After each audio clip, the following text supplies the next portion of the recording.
मां भारती को नमन करते हुए समस्त प्रदेशवासियों को 76वें गणतंत्र दिवस की हार्दिक शुभकामनाएं प्रेषित करता हूं। 75 वर्ष पूर्व हमारा देश संविधान को लागू कर लोकतांत्रिक गणराज्य बना। संविधान ने स्वतंत्रता संग्राम के आदर्शों और नैतिक मूल्यों को अपने में समाहित किया है। आजादी से लेकर गणतंत्र बनने का ये सफर आसान नहीं था। अनगिनत प्राणों की आहुतियां, कुर्बानियां, त्याग और तपस्या ने देश को वर्तमान ये स्वरूप दिया है। विश्व की प्राचीनतम सभ्यताओं में से एक भारत विश्व का एकमात्र ऐसा देश है जिसके पग पग पर बोली, पहनावा, खान पान, रीति रिवाज बदलते हैं। 5 कोस पर बदले पानी, 12 कोस पर बदले वाणी। राजस्थानी कहावत इसी अनेकता में एकता, हिंद की विशेषता को प्रकट करती है। विविधताओं के साथ देश की अखंडता और एकता को बनाए रखना आसान नहीं था। अलगाववाद, आतंकवाद, धार्मिक हिंसा, नक्सलवाद जैसी नापाक ताकतों ने कई बार सिर उठाया, परंतु देश ने मजबूती और साहस से इसका जवाब दिया। हमारा संविधान केवल एक पुस्तक नहीं बल्कि राष्ट्र की आत्मा है। ये समाज के प्रत्येक वर्ग के लिए एक सुरक्षित और समान जीवन की नींव है। मैं नमन करता हूं बाबा साहब अम्बेडकर को, जिन्होंने संविधान को इस रूप में लाने की महती भूमिका निभाई।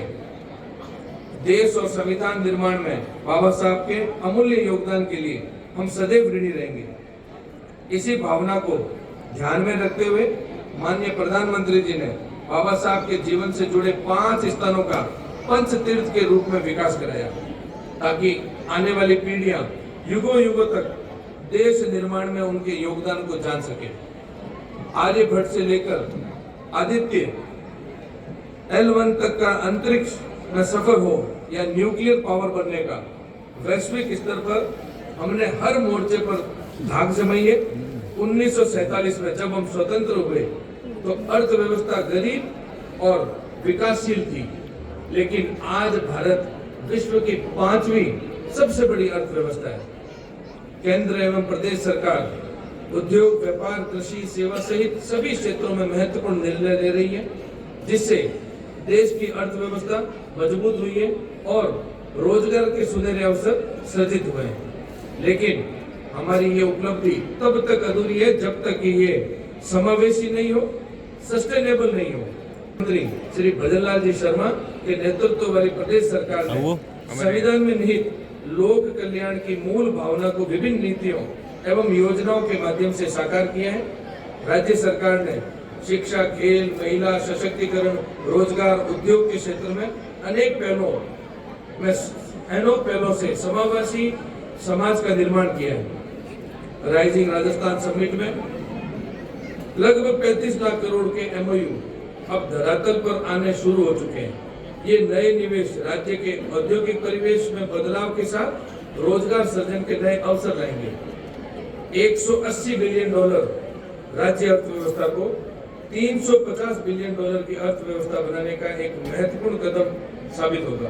प्रदेशवासियों, हमारी युवा शक्ति हमारी सबसे बड़ी ताकत है, लेकिन मुझे ये कहते हुए बहुत दुख हो रहा है कि प्रदेश का युवा नशे की गिरफ्त में आ रहा है। मैं सभी युवाओं से आग्रह करता हूं कि वे आगे आए, नशे की गिरफ्त से बाहर निकले और अपने कौशल एवं प्रतिभा के बल पर राजस्थान और देश को नई ऊंचाई तक ले जाएं। अंत में मैं हमारे संविधान निर्माता बाबा साहेब भीमराव अम्बेडकर और उन सभी स्वतंत्रता सेनानियों को नमन करता हूं, जिन्होंने हमें ये लोकतांत्रिक व्यवस्था प्रदान की।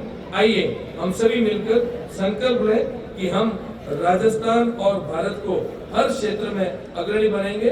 एक बार पुनः गणतंत्र दिवस की सभी को हार्दिक शुभकामनाएं।